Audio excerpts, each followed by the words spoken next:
Pillar Security disclosed a CVSS 10 in Google's Gemini CLI last month. They called it trust issues. Google shipped the fix on April 24th. No CV, just a GitHub advisory, and a working exploit chain that started with one public GitHub issue and ended with arbitrary code on the main branch of a Google repo. This is The Pulse. Cybersecurity signal in 5 minutes. I'm Jane. Here's the path. An attacker opens a public issue. Google's Gemini-powered triage agent reads it.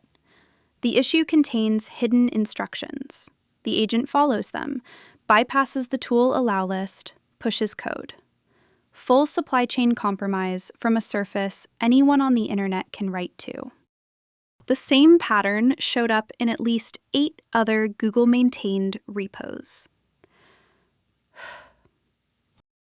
The security community calls this prompt injection. The label understates what happened. Gemini CLI didn't fail because of a flaw in the code. It failed because it trusted everything in its context window, including a GitHub issue written by someone who wasn't you, wasn't authorized, and didn't care about your security posture. That trust decision didn't come from the model. Models are designed to be helpful with whatever context they get. They don't ship with a built-in distinction between context I should act on and content someone planted to manipulate me. That distinction has to come from the organization that deployed the agent. In most organizations, it hasn't.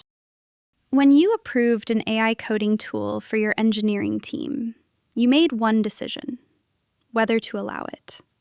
Most security reviews stop there. Known CVEs, SOC 2 report, data flow check. What they don't produce is a document defining what the tool is authorized to trust. Those are 2 different decisions. Most organizations only make the first one. Count what your AI agents read right now. GitHub issues, emails, Slack messages, support tickets, uploaded documents, web pages they crawl for context. Every one of those is a surface an attacker can write to. Somewhere in your AI tooling, there's an input path that runs from a surface a stranger can write to, through a context window, to a process you've authorized your agent to execute. That's the architecture.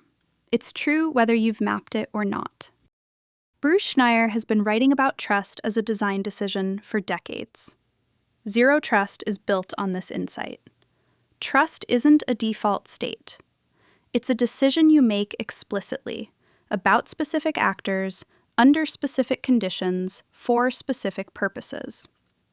That principle didn't change when AI agents arrived. The agents raised the stakes of not following it. The questions most security reviews ask about AI tools are the right questions for a product risk assessment. Can it exfiltrate data? Does it have excessive permissions? Is it calling unapproved endpoints? What they miss is the question prompt injection actually exploits. What does this agent trust? And did anyone define that before we deployed it? A document that answered the right question would define what the agent is authorized to treat as trusted context, what counts as untrusted input, and what triggers a human review before the agent acts. That document doesn't exist at most companies. The governance conversation happened at the allow it or don't layer. It never reached the here's how we define trust layer. You can patch the advisory. Google did. The condition that made it possible, an undefined trust model in an AI agent with real access to real systems, isn't a thing you patch. It's a thing you design. The Gemini CLI vulnerability closed. The governance gap is still open. I'll leave you with one question. If an attacker planted instructions in a document your AI agent reads as context this week, would anyone in your organization detect it before the data left the building, or only after? Full edition with source links at signal.echocyber.io. I'm Jane. More signal, less noise.